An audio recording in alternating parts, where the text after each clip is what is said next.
Vamos a ver hoy día entonces el estudio de la vida y ministerio de Yeshua, un estudio de Craig A. Evans, y está en el marco de este libro que hemos estudiado en otras oportunidades, un libro de mano, como se le llama, sobre las perspectivas y el estudio de la hebreo de las escrituras. Es una lectura un poquito más académica, teológica. No está tan centrada en el aspecto teológico, pero sí nos va dando algunas pistas para que nosotros podamos ir entendiendo algunos puntos, eh, sobre todo importantes que se mencionan en la escritura. Recordemos que para estudiar las escrituras tenemos que tener muy claro cuáles son eh, cuál- cuáles son los elementos claves que nos dan a nosotros la teología o que nos dan a nosotros la correcta interpretación de los textos. Leer la historia de Yeshua así por encima y no entender lo que pasaba en su época en cierta medida es un error. Porque, y esto pasa con toda la escritura realmente. Nosotros todavía tenemos mucho camino, mucho campo por recorrer para entender mejor las escrituras. Pero bueno, de a poquito vamos aprendiendo. Porque también se han ido descubriendo cosas y a través de la arqueología, como vamos a ver aquí también, hay cosas que se han visto y nos pueden ayudar a entender mucho mejor algunas de las cosas que hemos leído. En- Bien, vamos a leer entonces. Voy a hacer la lectura y paralelamente vamos a ir comentando. Y aquí dice, Yeshua creció en Nazaret.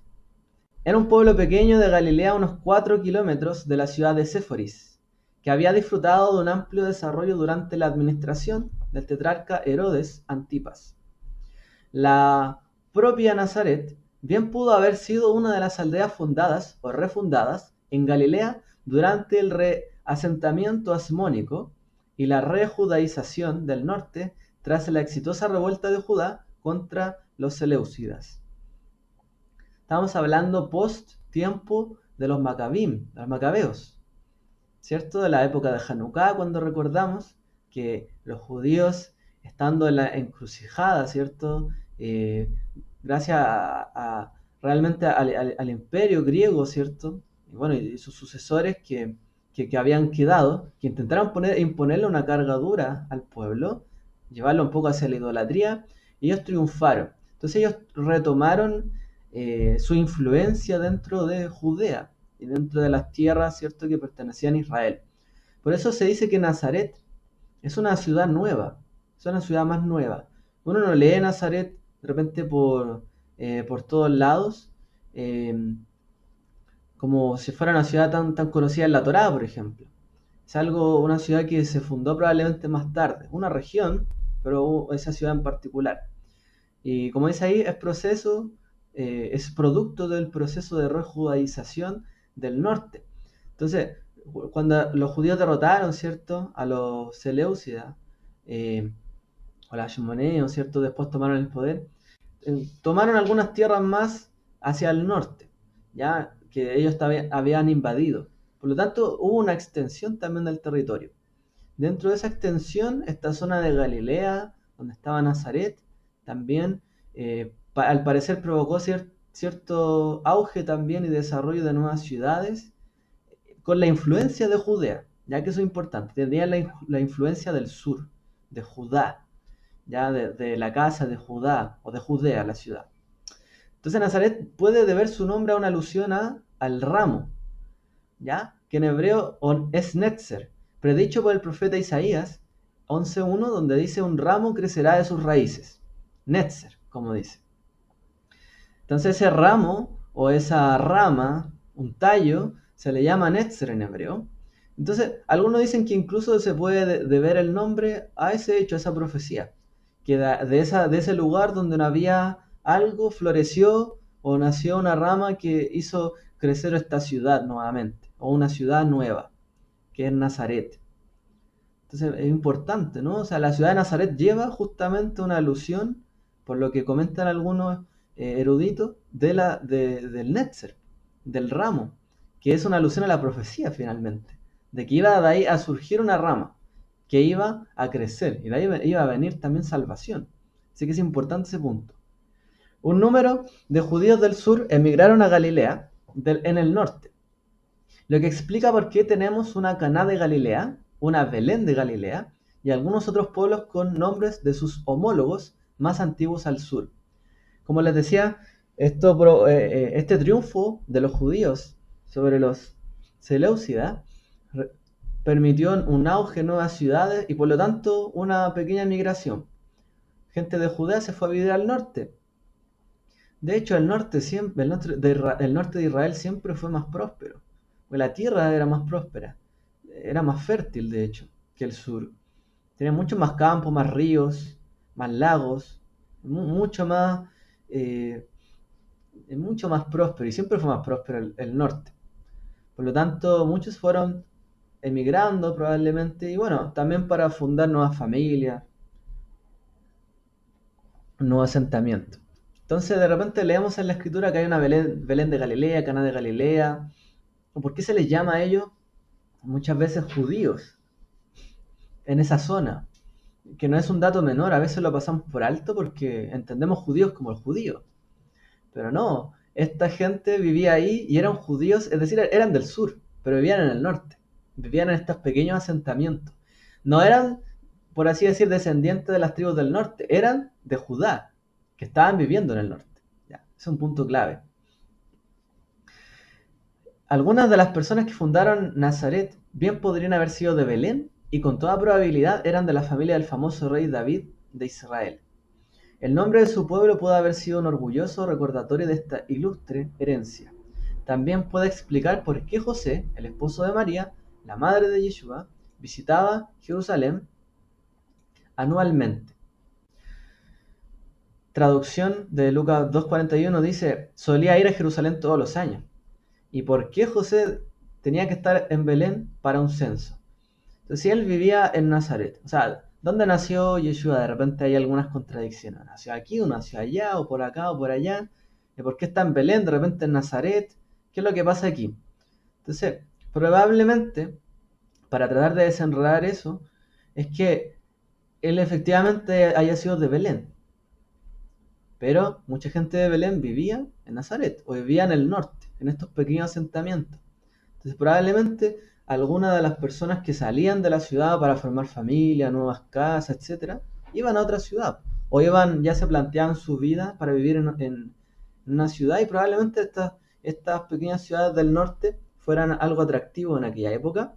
Pero ellos después tenían que ir a censarse a Belén, porque ahí estaba todo el mundo judío de Judea, ¿ya? Llamémoslo así, el mundo de Judea en ese tiempo.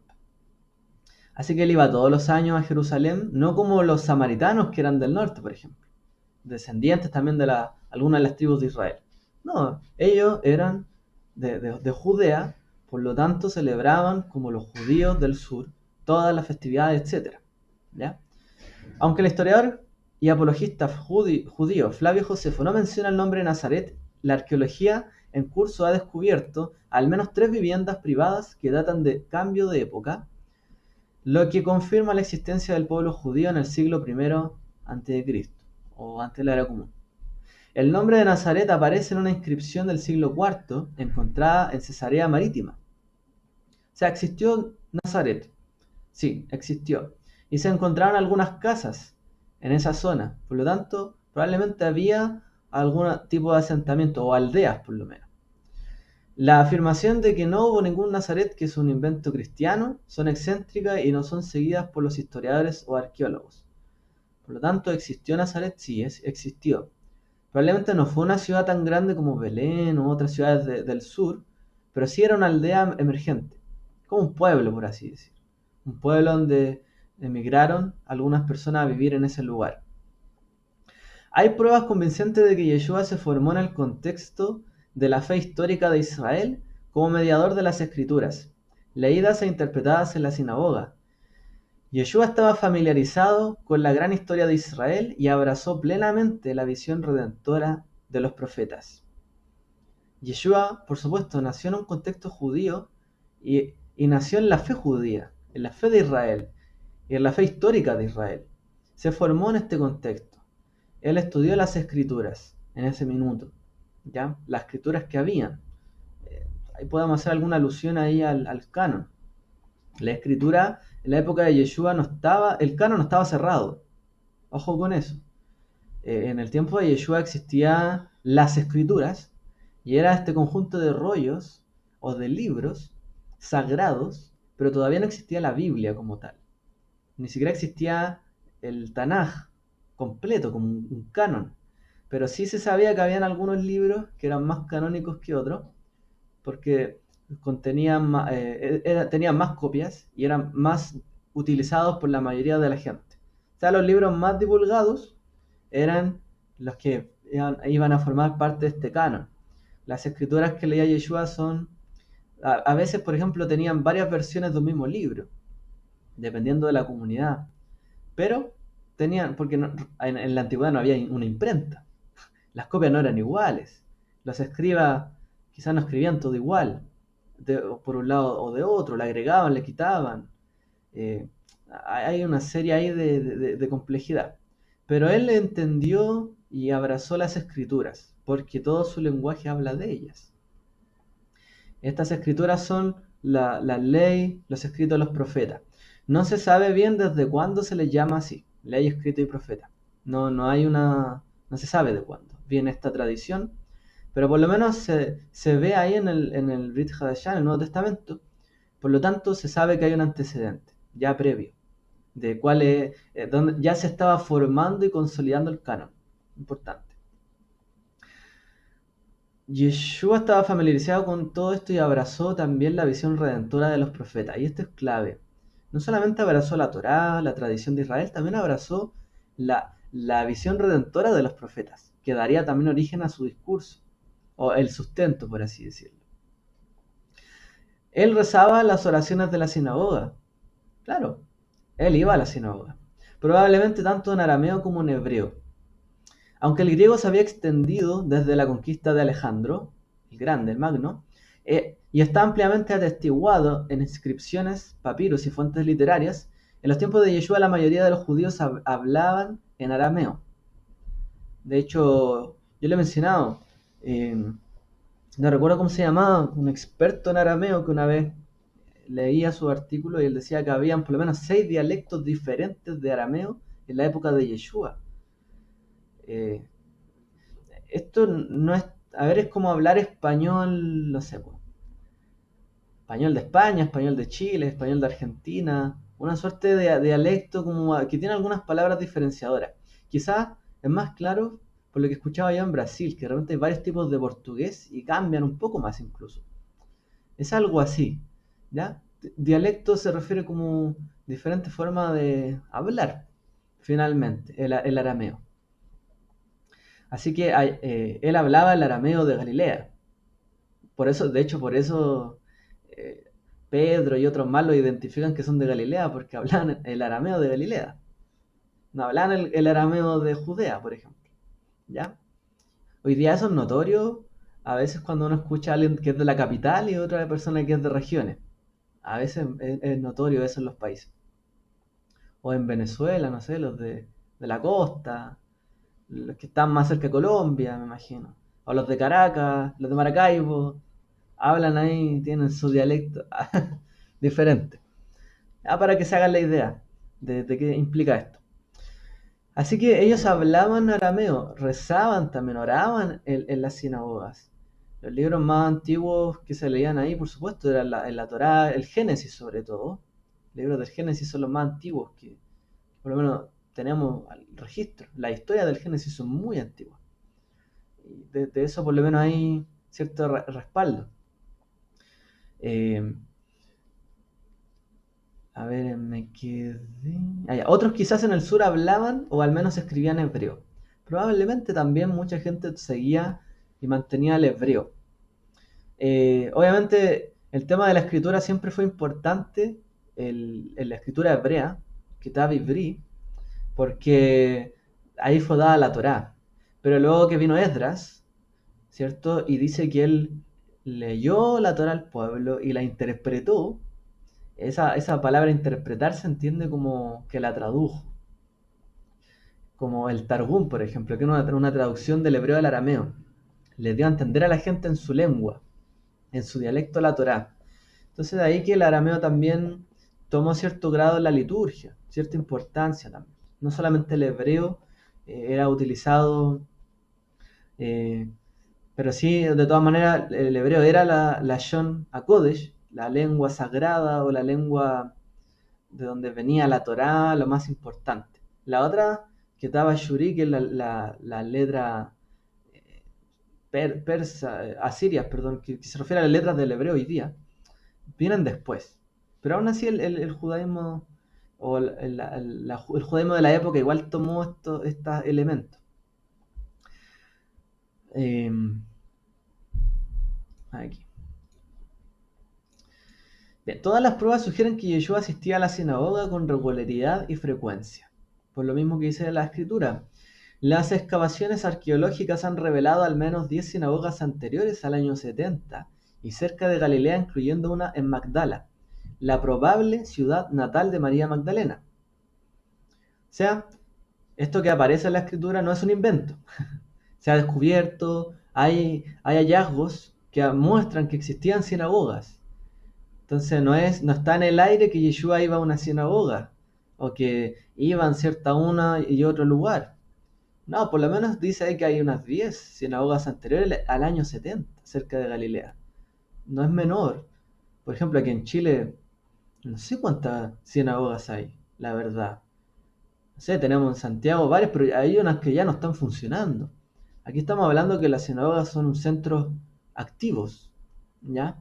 De hecho, en la época, como paréntesis también, en la época de Yeshua las sinagogas no eran solamente un lugar de oración, rezo y ya, eran centros comunitarios, eran centros de ayuda muchas veces, ayuda social, eh, se hacía más labor como conjunta. La sinagoga de la ciudad era el lugar donde se reunía la gente localmente, se conocían también, compartían, obviamente había una interacción.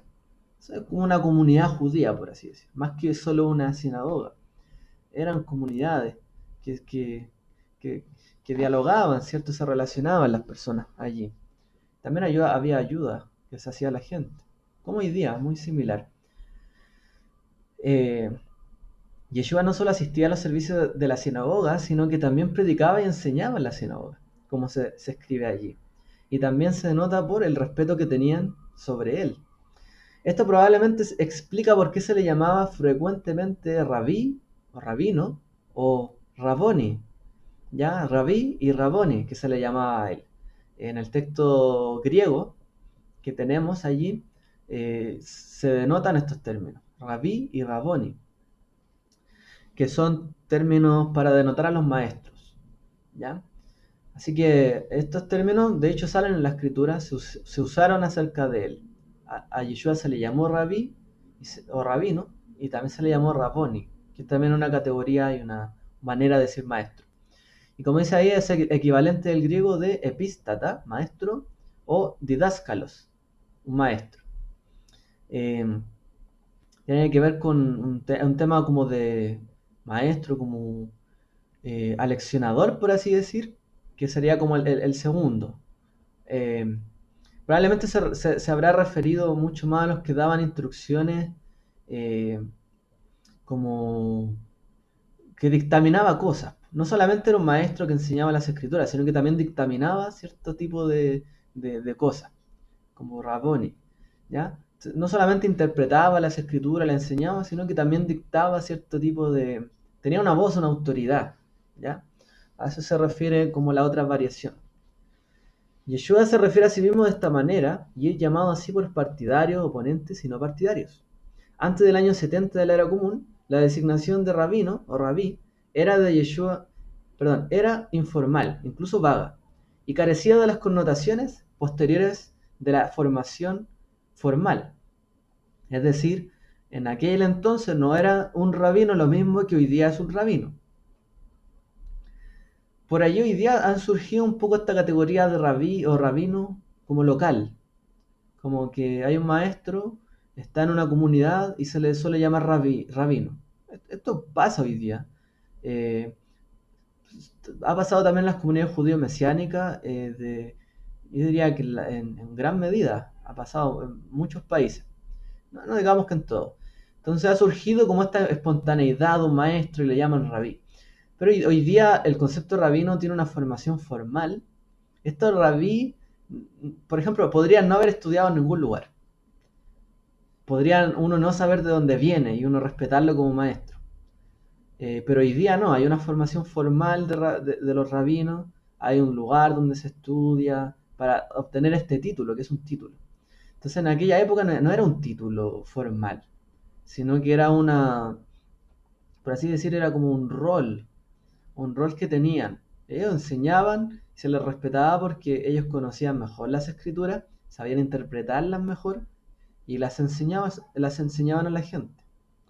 Eso no significa que eran el líder de la sinagoga local necesariamente, sino que eran maestros, maestros incluso itinerantes que andaban enseñando en las calles, en los parques, en los lagos, como Yeshua lo hizo.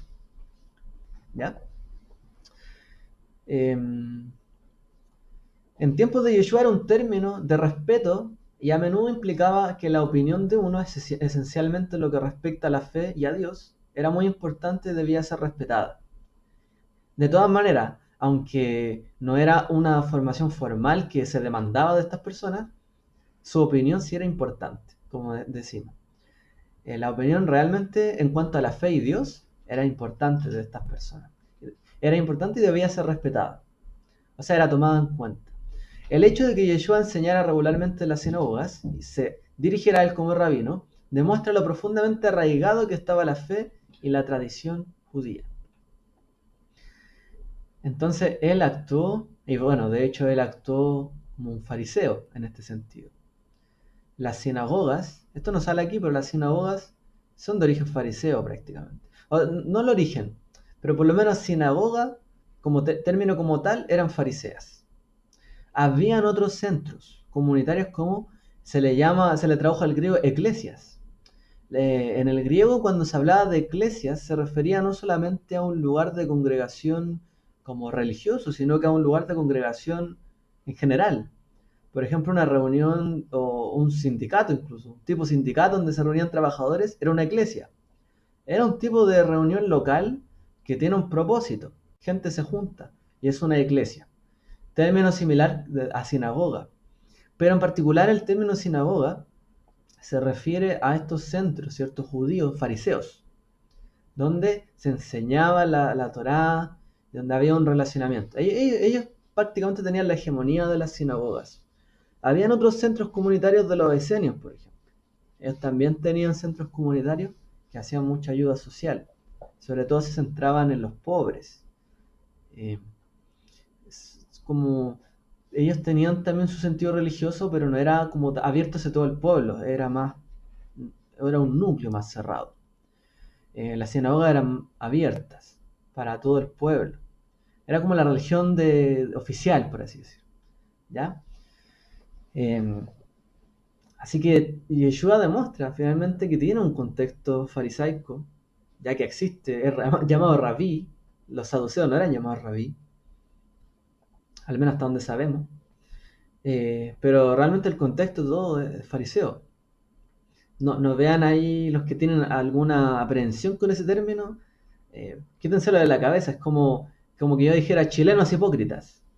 No todos los chilenos son hipócritas. Estoy hablando sobre algunos que a lo mejor yo tengo un disgusto y los llamo así. Entonces cuando uno dice fariseo e hipócrita, no es que sea sinónimo fariseo de hipócrita, sino que ahí habían fariseos hipócritas, finalmente. ¿Ya? Alrededor de la edad de 30 años, Yeshua comenzó a proclamar la aparición del reino de Dios. Su ministerio, sin embargo, no se limitó a la predicación y la enseñanza, sino que también implicaba acciones y oraciones poderosas. Estas tres facetas formaban un ministerio coherente que pedía el arrepentimiento de Israel y profetizaba un cambio drástico en la condición humana. Volvamos aquí. Entonces, Yeshua desarrolló su ministerio, al menos según esta categorización, de tres maneras o en tres focos, a través de las acciones y oraciones poderosas. sea, centró su ministerio en la predicación y en la enseñanza, pero también en acciones que llevaba a cabo y en oraciones poderosas. ¿Ya? Es decir, él tuvo señales, él hizo señales, por supuesto, lo leemos.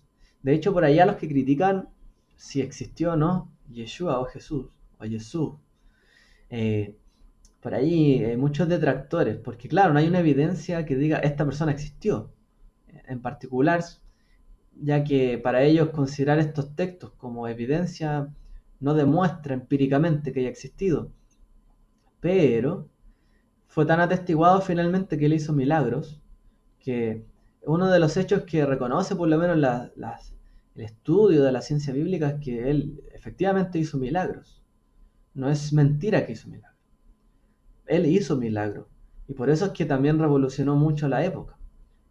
Si no hubiese sido así, no tiene sentido todo el resto. Entonces una de las bases para entender realmente cuál es la obra que él hizo es que él hizo milagros. Es una realidad. Eso existió y es una de las bases también que dan el fundamento a la, por así decir, a la ciencia bíblica un poco más dura, incluso. Él hizo actos milagrosos. Algunos dicen que, claro, no es el único, que en el mundo ha pasado esto, y sí, en el mundo ha habido otras personas que han hecho milagros, sí, sabemos que sí, lo hemos escuchado, ¿no? Pero bueno, por lo menos se sabe que él hizo esto, según, ¿cómo se llama? Antonio Piñero, que uno de los que estudia mucho este tema. Otro punto, él también se basó en las acciones. Él hizo acciones que marcaron un precedente. ¿Ya? Hizo oraciones poderosas, por ejemplo, en el tono de oraciones que trajeron liberación, sanidad, etc. Pero también hizo acciones que marcaron un precedente. El hecho que haya hablado en contra de ciertos grupos, que haya enfrentado, que haya hecho ciertas cosas en concreto, también fueron parte de su ministerio. Él llevaba en el fondo lo que predicaba, y ese es el otro punto, y toda su enseñanza a una práctica. Él lo llevaba, ¿cierto? Y lo practicaba. Y si él decía que algo estaba mal, iba, ¿cierto? También de una manera y lo demostraba que estaba mal. Hizo es, en este sentido una labor de profeta, ¿ya? Como tal, es una labor de profeta. Así que todo esto por lo menos lo tenemos que tener claro. Y está fundado en las escrituras hebreas. No sé si hasta aquí hay alguien que quiera hacer alguna acotación, alguna pregunta o participación, o todo bien aquí escuchando. Yo quisiera hacer una pregunta para participar. ¿Quién, quién habla? Jonathan, Acá, acá, dígame. acá, acá. Dime, Shalom, Ya. Shalom Jonathan, qué bueno que andas Shalom, por aquí. more. Raboni viene de rabano, ¿no? Es como ¿Cómo? rabí, pero rabí es como maestro mío, ¿cierto? Y entonces Raboni sería como rabán mío, ¿o no? No, por ese caso sería de Rabón. Pero lo que pasa es que todas esas palabras vienen de rap. Cuando tú hablas de una raíz, siempre es una raíz más corta. Rap significa, bueno, implica que es un maestro, pero en realidad significa rap es mucho, abundancia, grande, o incluso algo que está como muy valorado, incluso como algo sobreestimado, mucha estima. Entonces, en cuanto a la categoría de maestro, él es como un rabí, es como muy sabio, muy entendido, eh, de una categoría obviamente de abundancia de conocimiento. Eso implica que se le haya llamado así, rabí. Y Raboni, claro, como te digo, tiene que ver, como se ve ahí en el término griego, por lo menos da a denotar por el inicio de Dida, que tiene que ver con la instrucción. O sea, era alguien que daba instrucción, tenía cierto peso de autoridad para normar, por ejemplo. Daba algún tipo de normativa. Es como el judaísmo también lo entiende. Habían rabinos que se le llamaban darshanim, en hebreo, que contaban historias, contaban midrash, o mashal, no sé, ejemplos, casos de la vida. Y hay algunos que trataban de dar una lección ética, como las parábolas muchas veces de Yeshua. Pero también había otro tipo de Midrash o de Darshan, que eran los que daban un ejemplo, pero para traer un caso práctico, una alajá, una determinación, una regla, prácticamente. Ellos están normando, dan una regla. ¿Oíste que fue dicho? Yo os digo, como a ustedes le impusieron esta interpretación, bueno, yo pongo esta otra interpretación. Es una regla, por así decir. En ese sentido. Ya, rabí es un término más general que se le llamaba a todos. Todos los maestros itinerantes eran rabí, por así decir. Pero Raboni ya tiene que ver como que de verdad determinaba algunas cosas, pues la gente hacía lo que él decía. Eso es lo que importa finalmente. Esa sería una More, diferencia. ¿sí? More, una consulta. Sí, Nosotros estamos hablando del ministerio de Yeshua, ¿no es cierto? claro. Pero esto se refiere a lo que él hizo como hombre, Eh, no a lo que él hizo en el Tanakh, porque también tuvo su ministerio atrás, o estoy equivocado. a ver. eh, Nosotros no vemos, ¿cierto?, al personaje Yeshua estando en el Tanaj. No es mencionado el personaje como tal. Lo que sí vemos son arquetipos, ciertos tipos que nos van denotando en el fondo la figura, la imagen de lo que iba a ser el Mesías o la obra y ministerio de, en cuanto a profeta, en cuanto a sacerdocio probablemente y otros puntos más. No sé bien a cuál punto va allí. Sí, lo que me refiero es que me parece que Yohanan, dice que lo que seguía al pueblo ¿Mm? era Yeshua. Y lo dice en un versículo por ahí, no me acuerdo dónde está eso sí, pero lo dice. Ah, ok. Y Lo que pasa es que, entonces, como que cuando nosotros estudiamos la parte de los ministerios, nos falta la otra parte también, porque Yeshua también estuvo presente, y en la creación también estaba presente, porque dice, y la menra estaba con él. Pero no es Yeshua el que está presente, porque Yeshua es la figura. Lo que está presente es el Mesías. El Mesías fue creado antes de dice que antes de la creación fueron creadas varias cosas. Entre eso está la Torá y fue creado el Mesías. Pero el Mesías en su esencia, no Yeshua. Decir No físico en la tierra. Hubo muchos que se proclamaron Mesías, porque tenían quizás ciertas cualidades que cumplían con ese rol o con esa esencia.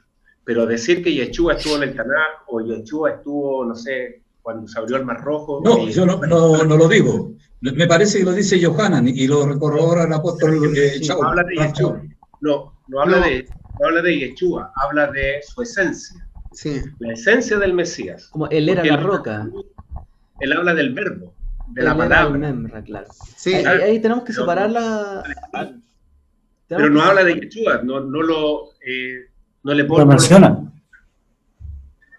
Personificar al Mesías es un error. Claro. No es personificar.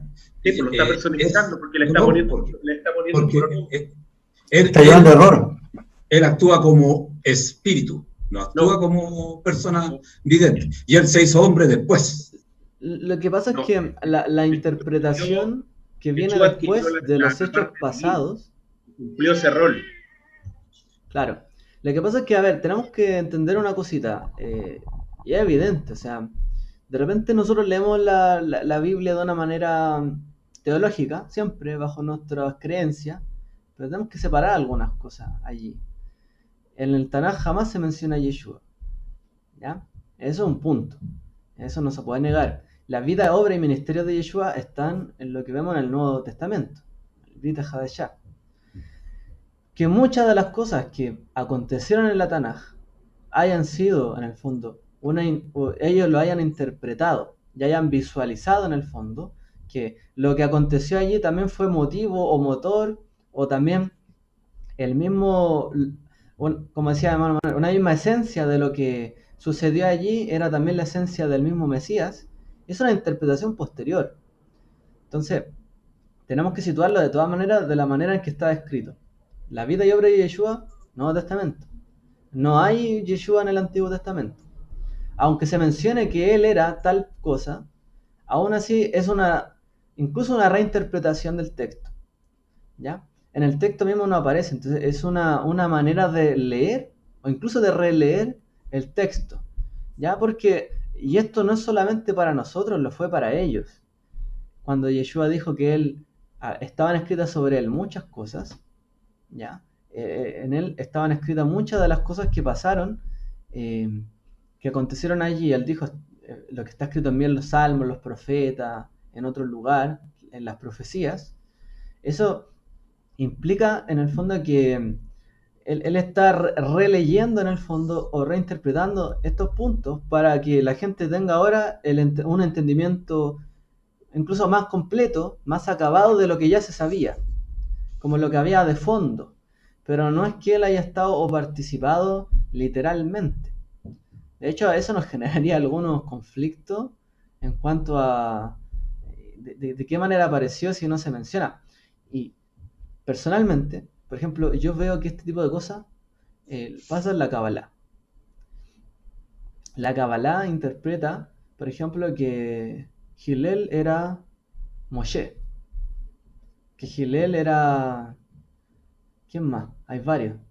Eh, Ellos dicen que el alma en el fondo o la esencia de este antepasado se posó sobre esta persona y también es como una manifestación nueva de la misma persona. Y esto en el judaísmo suele ser así, pero la Kabbalah fue un poco más lejos. Incluso dice que el espíritu prácticamente está sobre ellos. Era Elías. Elías era Gilel, no sé, por ejemplo. Hay una interpretación mística. Si nosotros entramos en ese juego, o entramos en esa interpretación, podemos llegar muy lejos. Podemos caer en un fondo que no tiene una base. Por eso es que este tipo de cosas no son... Podemos verlas como alusión de una manera concreta. Son una alusión al Mesías, muchas de las cosas. Pero si ahí decimos que ese era el Mesías, ¿y de cómo nos basamos para decir eso? ¿Solo porque la Escritura lo dice? ¿De qué manera? ¿Cómo sucedieron las cosas? Estaríamos interpretando de una manera mística sin tener algún respaldo concreto realmente de esto. Incluso podría poner en juego el tema de la resurrección si es que no se entiende bien ese tema.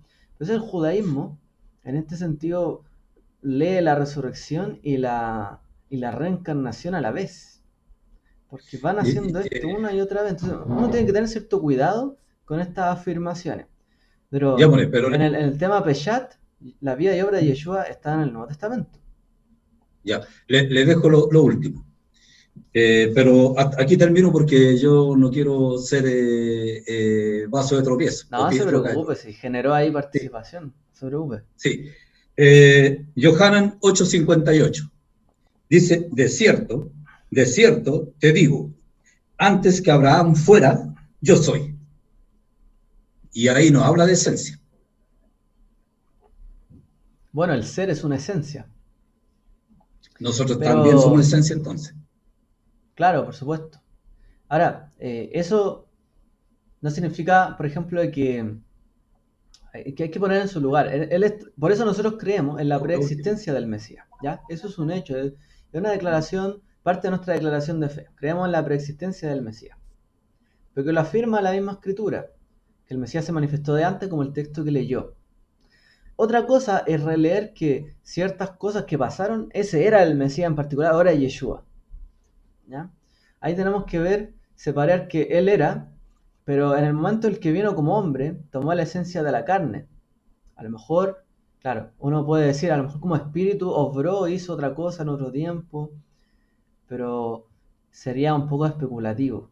Por lo menos solamente quedémonos con lo que nos dice el Brit Hadashah. Cuando el Brit Hadashah dice, y esto implicaba que el Mesías se reveló en esto también, tomémoslo de esta manera. Pero no de una manera aislada, sino que juntémoslo con lo que nos quiere decir en el Nuevo Testamento. Porque hay un propósito detrás de. Si nosotros tomamos, este era el Mesías, en el Antiguo Testamento. Ah, el ángel este era el Mesías, ah, este era el Mesías, este era el Mesías, este era el Mesías, y no lo conectamos con lo que se quiere decir, bueno, vamos a caer, como les digo yo, en ese juego de poder, de incluso releer muchos escritos sin ningún fundamento. Por eso, si es mencionado el Brit Hadashah, este tipo de cosas, veamos en el contexto en el que se menciona y qué es lo que nos quiere traer en el fondo. ¿Ya? ¿Qué es lo que nos quiere traer como lección, enseñanza? Porque haya pasado o no haya pasado así, no vamos a cambiar nada. Y a lo mejor el entendimiento puede incrementarse, pero aún así tenemos que ver el propósito de por qué fue escrito. ¿Ya? Eso es más importante que discutir si de qué manera o de qué otra manera fue, o sucedió, o cómo, si fue su espíritu, su alma, o su esencia nomás. Veamos lo que nos quiere enseñar. ¿Ya? Antes de pasar a eso. Por lo menos una recomendación para no caer en que este tema, de verdad, en el primer siglo también fue un tema este asunto. Muchas comunidades se separaron porque creían que Yeshua era solo Dios y no fue un hombre, o que él, justamente, hay algunos que exponían que Yeshua, el Mesías, se había manifestado en toda la Biblia y que él era como el Dios, y por lo tanto sus palabras, y ahora ellos eran los escogidos, entonces ellos rechazaron también a este otro. Nosotros lo recibimos a él, y este, que era el verdadero Dios, está con nosotros ahora. Entonces, por eso Ariel, tenemos que tener algún cuidado en todas estas cosas, ¿ya? Porque de verdad que Ariel, se cayó mucho en el error por interpretación de estos textos. Ariel, ¿Sí? ¿Sí? ¿puedo decir una cosita? ¿Sí? Claro. Mire, cuando fueron a buscar a Jesús, a Yeshua, la última noche, él dijo, ¿quién es Yeshua, cierto? ¿Quién es Yeshua? Y él dijo, yo soy, ¿cierto? Mm. Y cayeron para atrás los hombres que iban a buscarlo, los que estaban al frente ahí. Él era Dios, él ya existía, pero no es la persona de Yeshua, porque hay otra parte que dice que se buscó quién podría venir a salvar al hombre arriba, y era el único que era él. Y ahí recién bajó y se hizo carne, el verbo se hizo carne, la palabra es, el verbo se hizo carne. Y ahí recién apareció el verbo con un cuerpo, porque él era Dios. Si no confundamos, no tenemos versículos hacia al voleo y confundamos. Primero busquemos la esencia de ese versículo y después tenemos un versículo así para empezar a confundir a la gente. Él ya existía, pero no la persona de Yeshua. Claro, ¿Cierto? de todas maneras le hago algún alcance de que estos versículos no se mencionaron para confundir a la gente. ¿Ya? No, Que yo no es digo el así porque propósito de las empieza una personas discusión confundir de cosas que antes no a los demás. existían. Eran sombras de lo que había de venir. Sí, de todas maneras. Después Pero apareció. lo tengo que aclarar porque para que no se interprete la pregunta como una intención Claro, doble empieza la de confusión. confusión, ¿ya? Con todo respeto, ¿cierto? Pero lo aclaro de esa manera. De todas maneras, lo que usted menciona, obviamente, es parte de nuestra teología. Nos puede leer en la declaración de fe, por supuesto, y creemos que en él habitó toda la plenitud de la deidad. Claro, él era Dios. Era algo, ¿cierto?, de lo que nosotros creemos. Fue puesto como Dios Él sobre era Dios, todas pero las en el fondo cosas. dice, Ejat Fue es ensalzado. uno. Obviamente contempla la persona de Yeshua la manifestación de Dios. De todas maneras, es lo que nosotros creemos. Se manifestó el verbo, se hizo carne. Y ahí apareció Yeshua. Claro, ese es el punto. Bueno, ahí volvemos a lo mismo finalmente. Eso es lo que nosotros estábamos viendo. Eso es parte de nuestra fe, ¿ya? Pero el punto Correcto, era, sí. no era ese asunto, sino como en cuántos textos nosotros podemos leer como que es el mismo Yeshua el que está actuando en ese lugar, en ese minuto. Yo sé que aquí podemos tener un grado de diferencia, porque todos la vamos a tener. Es que Yeshua es Dios mismo. Entonces es Dios mismo que bajó a la tierra. Y Dios mismo, las palabras de Yeshua le habló a Moshe. O sea, algunos lo llevan hasta ese punto. Entonces, por eso les digo, no vamos a entrar a tan lejos, no es nuestro estudio, ¿ya? No es nuestro tema. No, si era para aclarar nomás. Sí, por supuesto que esos puntos teológicos tienen que estar claro, aunque son los más complejos, de todas maneras, Mm. ¿ya? Pero de todas maneras, Hermano Ariel, se menciona quiero Pero, ahí, dejar, Moré, Ariel, ¿sí? pero decir tan abiertamente y afirmar que Yeshua es Dios, yo creo que hay que tener también mucho cuidado. O sea, decir que era Dios mismo, yo creo que cuando lo lanzamos de buenas a primeras y así podemos caer, digamos, también en un error, nos vamos al otro extremo. Porque, como tú bien lo dijiste, claro, son interpretaciones, hay personas que lo pueden afirmar de esa manera, y es lo que hoy día, por ejemplo, nos divide con el pueblo judío. Nos dicen que somos idólatras porque tenemos otro Dios, y se llama Yeshua. Entonces yo creo que Sí. hay que tener cuidado con también con esas aseveraciones, decir así a buenas a primeras que Yeshua es Dios. Es distinto decir que Él encarnaba o que Él se manifestaba la esencia o llevaba la esencia del Espíritu de Dios en su vida, que Él era obediente al Padre, pero decir así abiertamente de que Yeshua es Dios, yo creo que hay una diferencia. Sí, Por lo menos hay una mi gran- diferencia de todas maneras. Lo que pasa es que si lo llevamos al grado de la implicancia, claro, prácticamente como él era la palabra y como lo utiliza Juan, como en el principio se manifestó de esta manera, una palabra, esa acción que fue llevada al mundo, creó todas las cosas, esto le dio una forma y esto fue encarnado en él finalmente. Entonces, como por una sucesión de hechos, daríamos en el fondo que la esencia que él recibe en el fondo es la misma de Dios, en este sentido. Ahora, claro, hay lugar donde se dice que él es como Dios sobre todas las cosas, pero ahí también tenemos que entender qué significa Dios, ¿ya? ¿Qué significa esos términos? Es un poco complejo, yo sé que es complejo, no es nuestro tema, nuevamente, no es nuestro tema para discutir, pero sí, tenemos que tener de todas maneras esa salvedad, ya que nosotros creemos en un Dios, no en dos dioses, ya, eso es importante, creemos en un Dios. Y sé que aquí hay una diferencia, porque Moré, hay quienes piensan que, pucha, ya nos fuimos del tema. Ya. Bueno, hay quienes dicen que Yeshua es Dios y es Yahvé, en el fondo, ¿cierto? O Yud Heh Hashem. Entonces lo sitúan así. Y hay otros que ven a Yeshua obviamente como una manifestación de Dios, pero que Dios sigue siendo Dios. Y en él, claro, se manifestó todo lo que se podía manifestar en un hombre, como Dios, y que a él le fue dado toda la autoridad, como le fue dado a Adán, por ejemplo, en el principio.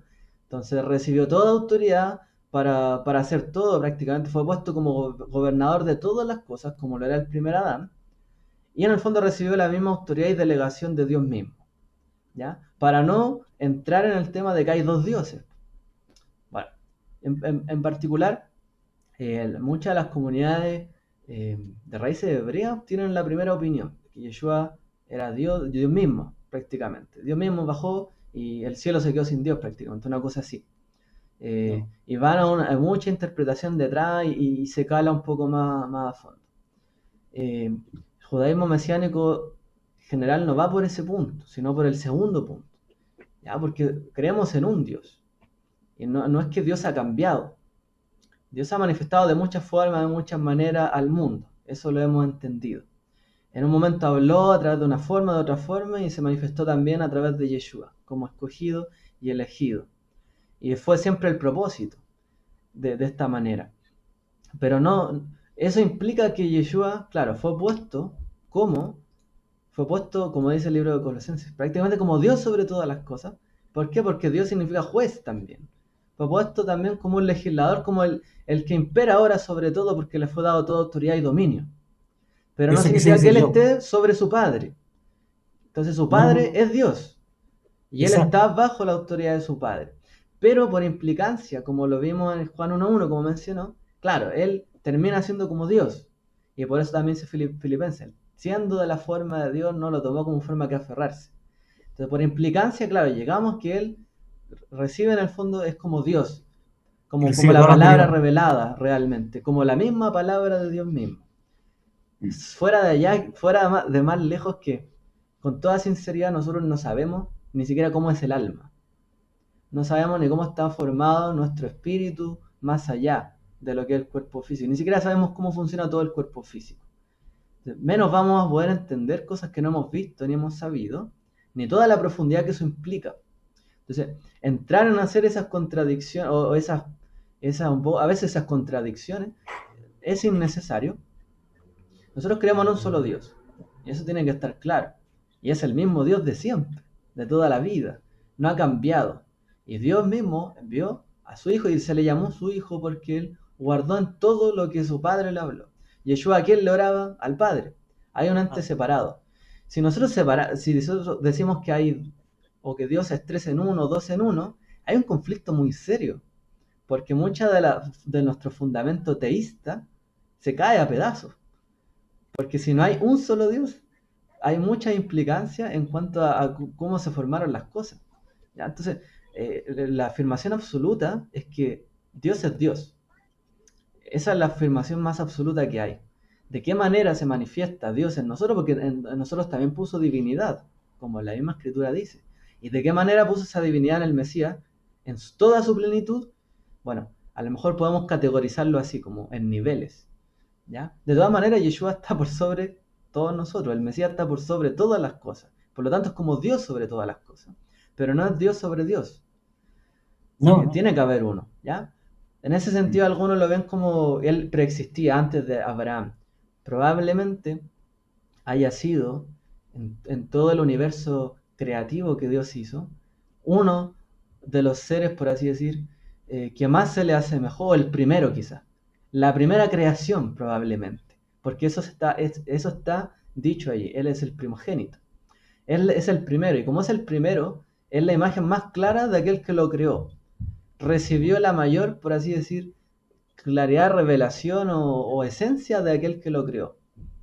Recibió como de primera mano, finalmente, todas las cosas. Por lo tanto, es casi como una imagen, como un padre que tiene un hijo. La mejor manera de nosotros entenderlo en ese sentido, ¿ya? Pero sí, es mejor que aclaremos estos puntos para no entrar en mucha confusión, como ya se mencionó, y a veces nuestras doctrinas son un poco diferentes y tenemos doctrinas pasadas diferentes, pero no podemos negar algunas cosas absolutas y negar que Dios es 3 o Dios es 2. Ahí es un conflicto muy grande. no, es Sí. uno, ¿Ya? es uno. Y Dios que muere, Oh. Dios, es difícil también aseverar. Morel, lamento haberlo sacado un poco del estudio, pero No a lo mí perdono. siempre me ha llamado la atención Es broma. lo anterior a Yeshua como hombre y ver la parte esa. Y no era mi ánimo discernir o atacar a algún hermano o cuestionar. La idea es aprender, porque nosotros hacemos estas cosas para aprender, ¿no es así? Claro. Y estudiar. Y si hay cosas que aclarar, bueno, se aclaran. Y yo, desde que me formé en la parte religiosa, desde más o menos que tengo como 10 años, siempre me cuestioné si había alguna Trinidad. Y nunca realmente, aunque estuve muy metido dentro de la fe católica, nunca creí en la Trinidad. Y siempre discutía con mi señora, que mi señora se estudió en un colegio de monjas sobre la Trinidad. En buena forma, sí, nunca como una discusión. Entonces, yo estoy muy seguro de que tenemos un solo Elohá y tenemos a su Hijo, y su Hijo nos dejó su consolador, que es el Ruach HaKodesh. Eso es. Claro. Ahí concordamos, ¿cierto? De hecho, nosotros no podemos no concordar en esto, de que hay un solo Dios. Ahí estamos bien. Ahí estamos bien. Pero de todas maneras, a veces, es que este es un tema y por eso ahí se mencionó, en el principio era la palabra, y la palabra dio forma, ¿cierto?, a este cuerpo y a la carne y a Yeshua. Las palabras son importantes, las terminologías que usamos son importantes, por eso es importante el estudio en todo esto, ya que de repente aseverar ciertas cosas, terminamos negando otras, o trayendo un poco de enredo en nuestras mentes. Ya, de todas maneras, hay una cosa que tenemos que tener clarísimo. Dios es Dios, Yeshua es Yeshua, Yeshua es el Salvador, puso su vida por nosotros, nos justificó delante del Padre, hemos recibido un nombre de ser hijos de Dios, así como Yeshua también lo recibió por ser obediente en todo, porque era necesario que una carne o que alguien en carne viniera a poder cumplir toda la voluntad del Creador para recibir todas las promesas que estaban en el fondo para el hombre. Porque ninguna persona alcanzó todas las promesas, nadie, salvo el Mesías. Y tuvo que venir en forma de hombre, por supuesto, y tomó forma de hombre y pensaba como una persona normal, era como nosotros, para someter todo el cuerpo, ¿cierto? Todo lo que es el pecado, someterlo a la voluntad del Padre y recibir por ende después, por obediencia, todas las promesas. ¿Para qué? Para que el mundo pueda ser restaurado. Eso es lo más importante, ¿ya? Sí. Eso es lo más importante. Y Dios mismo no puede hacer eso porque tenemos libre albedrío. Nosotros tomamos nuestras decisiones.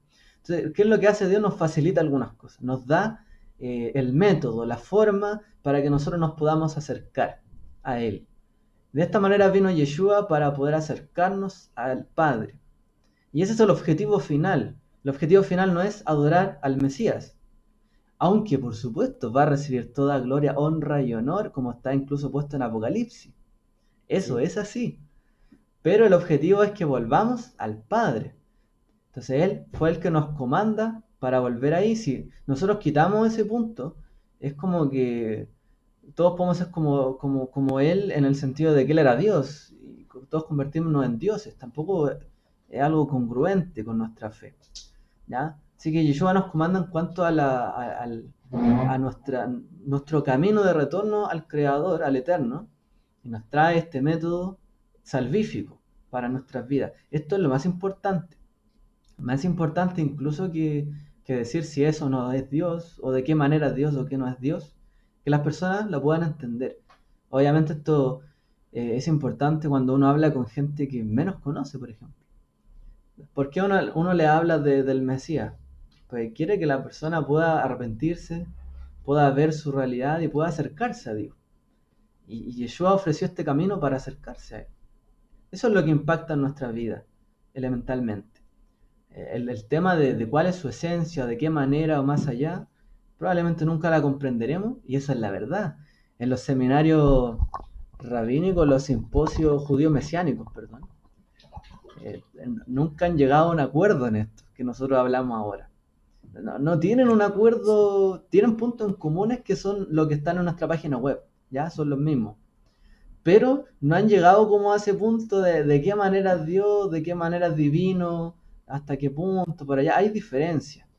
Todos tienen algún grado de diferencia, y es normal porque hablamos de cosas espirituales, por así decir, que no conocemos, que solamente tenemos nociones de. Así que no nos fiemos de nuestras nociones y aferrémonos a lo que sí son las cosas, los fundamentos. Ya, de eso nunca nos soltemos, de los fundamentos, para no caer en especulación en algún sentido. ¿Ya? Por supuesto no hablo de nadie aquí que haya querido buscar algo así, sino que es un peligro cuando hablamos de estos temas, siempre pasa. Bueno, yo no me voy a extender más en el estudio, porque el estudio sigue para más, yo creo que dura para la otra semana. Tenemos aquí, nos faltan ver como 2 o 3 temas: la proclamación del reino de Dios, petición de que el reino venga y las pruebas de la verdad. No, ya ven, nos falta bastante. Vamos a continuar la otra semana y podemos retomar este punto. Voy a ver ahí, dice, ¿por qué no mujeres? ¿A qué se refiere ahí? No sé, no me recuerdo, ¿eh? ¿O algo No, de es arriba? por lo que escribió Juan Carlos anterior, que quiere que dice, la clase solo para hombres. Yo le digo, ¿por qué no mujeres también? Porque mi señora me mira aquí. bueno, sería bueno que eso no fuese para hombres. Buena. Ok. La idea me la dio mi novia, porque mi novia dice, ustedes pierden el tiempo discutiendo esas tonterías en vez de hablar de otras cosas más prácticas, ¿sabes? Porque ella piensa como mujer, pues entonces me dijo, Diki, Y esto es lo interesante, esto es lo entretenido. Sí es. Sí, bueno, yo me entretuve bastante. Así es. Ellas se Así entretienen aprendimos. viéndonos discutir. Entonces, eso es el objetivo de los estudios, aprender. Sí. Todos emparejamos una Siempre, idea. como decíamos No, en la y mañana, Leshem Shamaim, discusión en aras del cielo, ¿ya? No de que alguien quiere Pero ganar bueno. al otro, no es eso. Bueno, sí, no irse en contra de nadie, es bueno aclarar los puntos de vista. No, irse en contra nomás. Eso es todo. No. olvidarse de eso.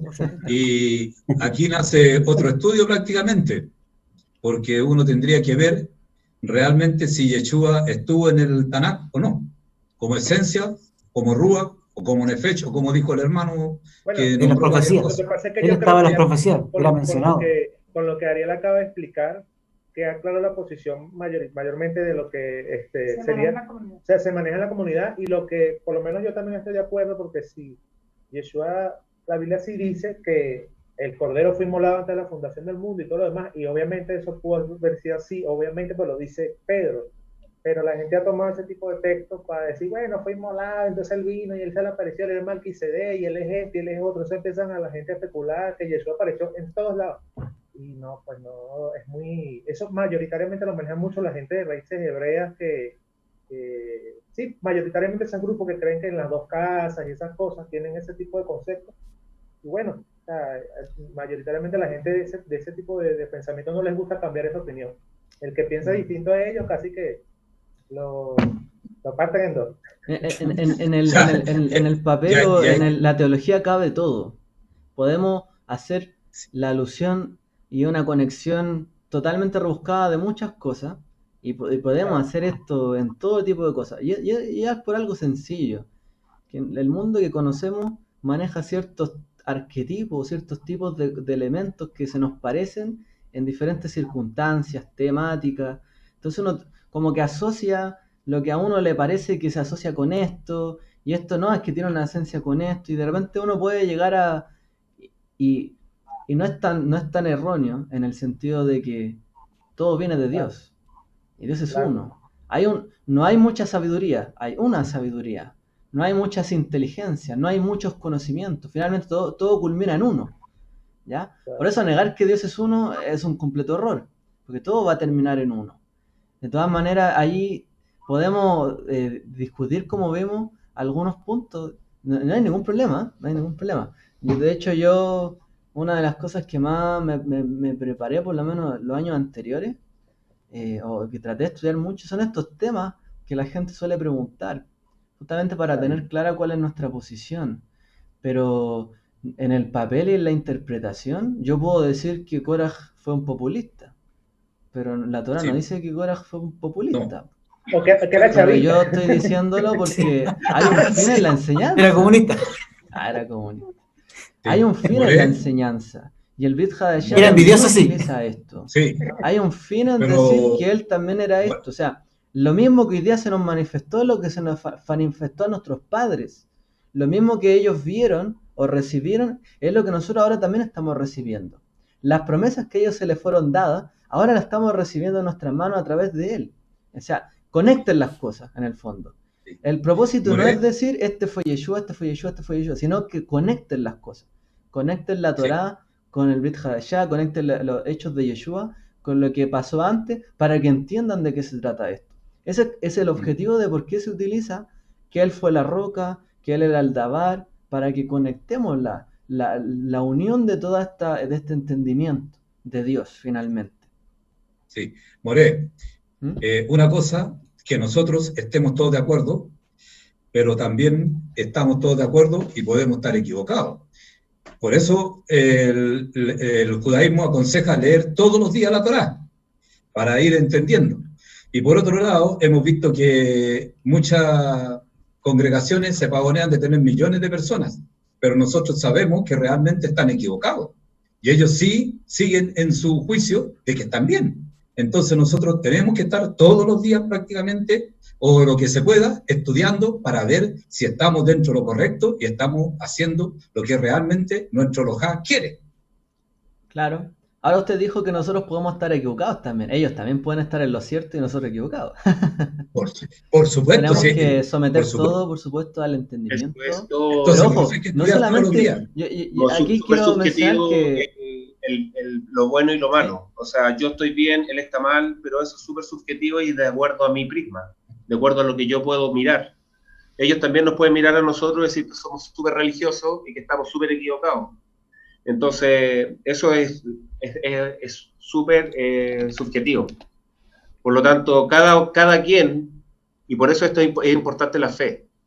Aquí es donde es importante donde yo estoy. Si yo fuese musulmán, o fuese mormón, o fuese cristiano, o fuese lo que fuese, ese es mi fundamento y nadie me va a mover de aquí. Si viene el otro y me dice que estoy equivocado, bueno, esta es mi fe, esto es lo que yo creo y aquí es donde yo, aquí muero con las mías. Pero tengo que tener ese cimiento. Si yo no tengo ese cimiento, no tengo esa fe, voy a ir para allá y voy a ir para acá. Y me habló bonito él, me habló bonito ella, entonces soy como una hoja que se lleva el viento. Por Entonces, eso dice...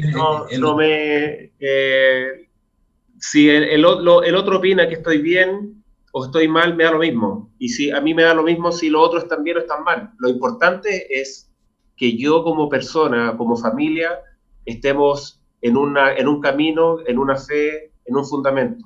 Si el de mi vecino cree que él es musulmán y él está súper bien y él es su creencia y él tiene todo su fundamento, perfecto, que lo crea. Y yo no le voy a ir a rebatir y a decir, está súper mal porque eso no es lo correcto. Para él, para su visión y para su estilo de vida es lo correcto. Sí, por supuesto, todos somos libres, todas las personas... Por eso este tipo de cosas que son creencias, son eso, son creencias, son fe. Nosotros creamos en este texto, hay otros que tienen otro texto sagrado. ¿Ok? No vamos a opinar lo mismo en las cosas. Por eso, que como todos somos personas, y obviamente para Dios todos tenemos valor, el que crea en Él o no, el que no crea en Él, todos tenemos un valor.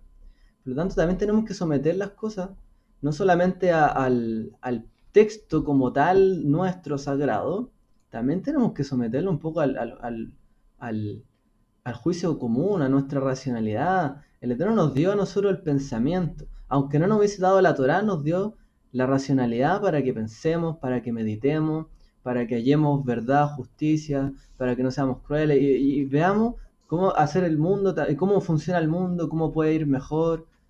Por supuesto, o sea, por eso no vayamos en el juego solamente de las creencias, como mencionó Hermano Manuel, y de empezar a criticar creencias por criticar. No digo que alguien lo haya hecho, pero no podemos irnos hacia ese punto, porque finalmente todos podemos tener algo bien en algo equivocado que creamos. El punto también es qué estamos haciendo, hemos reflexionado si está bien o está mal, bajo qué lo estamos poniendo en juicio. Y finalmente nosotros no vamos a responder por lo que el otro sabía o no sabía. En cierta medida vamos a responder por nuestra alma primero, por lo que hicimos, lo que no hicimos, si está bien o no está bien, un tema moral, ético, nuestras acciones, nuestros pensamientos, y obviamente también el impacto que tuvimos en los demás. Por supuesto que sí, eso es cierto. Pero para impactar bien a los demás tengo que yo estar bien, para adentro. Hacia adentro, si yo he reflexionado verdaderamente las cosas. Nosotros estudiamos muchas virtudes y todas esas cosas no las podemos negar. El perdón, el arrepentimiento, el amor, son cosas que van a ser universales. Si hay alguien que no cree en el perdón, esa persona quiere ver que el mundo se destruya prácticamente.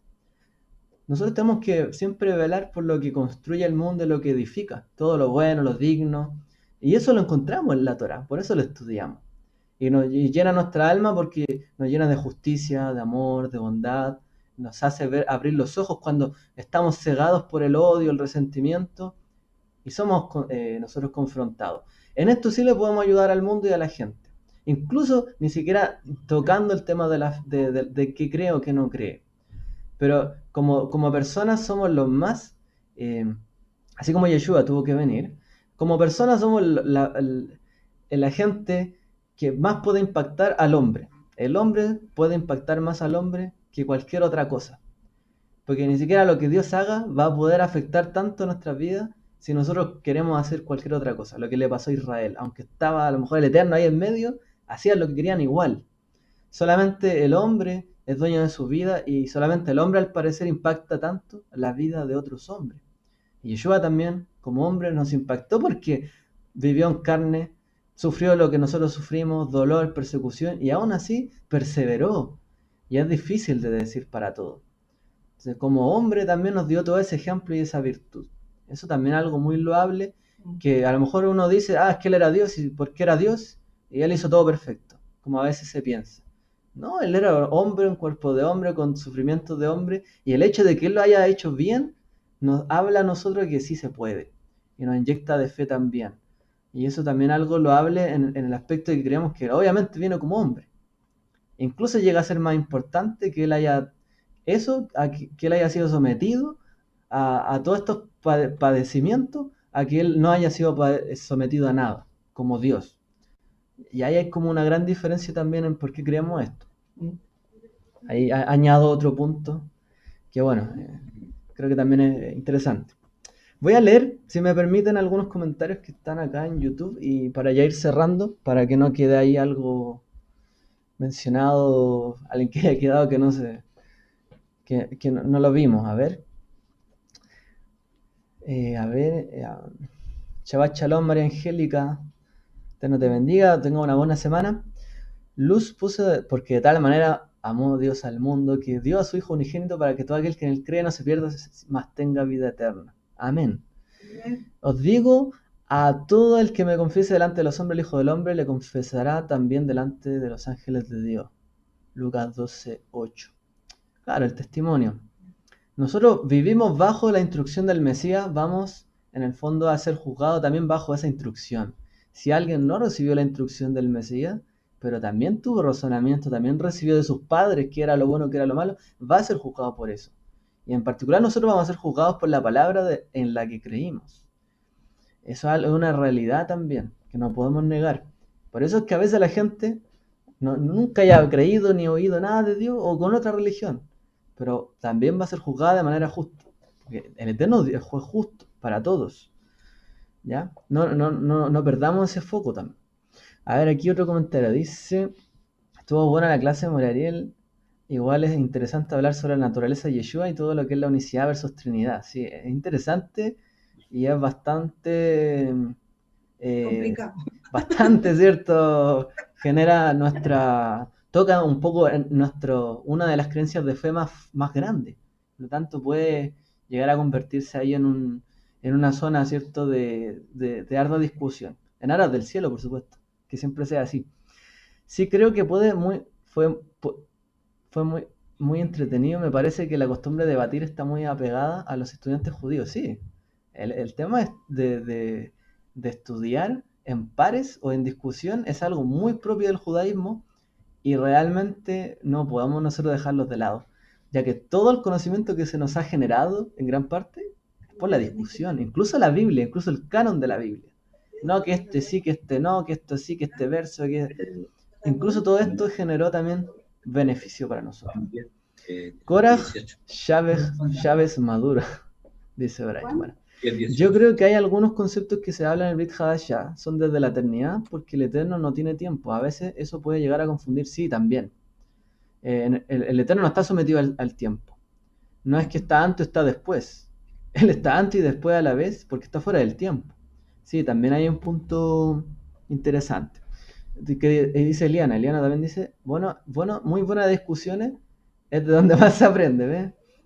Parece que fue mucho más edificante, no sé, el tema de la discusión que el estudio. Bueno, más a preparar mejor para la otra semana. Pienso que todos estamos en la búsqueda de la verdad, pero ninguno ha llegado a la verdad completa y absoluta, por eso debemos ser respetuosos hasta que venga Yeshua y nos diga cómo son las cosas. Sí, por supuesto, tenemos que respetar que nuestras verdades no siempre son las verdades universales. A veces nuestra verdad personal es importante y es algo real en nuestra vida, pero a lo mejor no es lo real para otro, no es la verdad para otro. También tiene que respetar eso. Alejandra también coloca, el Padre Eterno nos dice que Él habita en nuestro interior, a veces buscamos fuera en religiones, tal vez la respuesta está en nuestro ser interior. Aprendamos como Yeshua hizo, como lo hizo, como la luz verdadera. Muy buen cierre ahí, ¿cierto? Para terminar. Él está en nuestro interior, no hay que buscarlo solamente afuera o en nuestro pensamiento. Él está en medio nuestro. Él nos creó. Dice que fuimos creados a imagen de Dios y semejanza de Él. La esencia de Él está en nosotros. Ya, así que bueno. Él ha sido bueno con nosotros este Shabbat. Había alguien que quería decir algo, ¿no? Yo, la señora acá del caballero que está al lado mío aquí, que siempre hace conflictos. No, es que siempre a mí, nosotros tenemos parentenas que son testigos de Jehová. Muchas. Entonces siempre nos dice a nosotros que nosotros matamos a nuestro Yeshua, a nuestro Jesús. Entonces siempre es una discusión eso de que nosotros fuimos los que matamos Nosotros a no Jesús. discutimos. No discutimos nada de eso, pero nosotros le decimos que él dio la vida porque él quiso darla. No había otro. Porque su otra padre forma. también lo hizo así. Sí, así Porque es. aquí en Juan 18 dice, nadie me quita La vida. la vida, sino que yo la pongo de mí mismo. Tengo autoridad para ponerla y tengo autoridad para volverla a tomar. Este mandamiento recibí de mi Padre. Entonces, eso a mí me han dicho varias personas, como somos yahudes, siempre estamos en la palestra, como se puede decir. Cuando Nos atacan y cuando nos reunimos al final no es una cosa ingrata, era a la casa de mi suegra, porque como que se dice, Y nosotros tenemos que callarnos, bajar la cabeza y que digo a ella lo que decir. Poner la otra mejilla, porque el Machías puso la otra mejilla por temas por temas semejantes a su ministerio, perdón, no encontré la palabra correcta, por temas que se relacionaban con el ministerio, no por temas de razón o fuerza, porque si alguien viene a agredirme a mí porque sí, yo me voy a defender, pero si estamos hablando de la palabra del Eterno, bueno, habrá que agachar la cabeza, y en ese sentido el Eterno dijo, pongan la otra mejilla. Así es. Bueno, por lo mismo que mencionan, cuando termina el primer semestre de la universidad, que tenga más tiempo en la tarde, que no puedo en las tardes, hay un curso que se llama Ayesod, el fundamento. No sé si lo han visto por ahí todo. No. Yo sé que lo conoce mi hermano Juan Ursúa, que él empezó con esto, y bueno, Bastián, que no está aquí en este minuto, pero nosotros tenemos un curso de First Fruit of Science completo, los videos, todo. Los primeros frutos de Sion. Los primeros frutos de Sion, justamente, y son videos, son 10 capítulos, y hay un libro, el libro cuesta lo suyo, como $35 el libro, es un poco caro, pero por lo menos podemos tener las clases, que la intención es tener estas clases, yo creo que en la semana, una clase en la semana para sumar algo más. Vamos a hacer esto, y ahí en ese libro, ahí se tocan estos temas, que son más de fe, más de teología, errores que a veces uno cree porque en el cristianismo se dice una cosa, cómo funciona en verdad en el contexto judío, se tocan en ese libro, a lo largo de varios temas. Se ven los temas más básicos hasta los temas teológicos de repente conflictivos, y lo vamos a estar haciendo toda la semana, pero una vez que termine este semestre, el otro, ahí lo comenzaríamos. Y la idea es que lo hagamos, yo creo que podríamos continuarlo acá independientemente, Dios lo permita, que volvamos a la comunidad para que podamos estar todos conectados, ¿no? Y podamos mantenernos ahí también en este ciclo.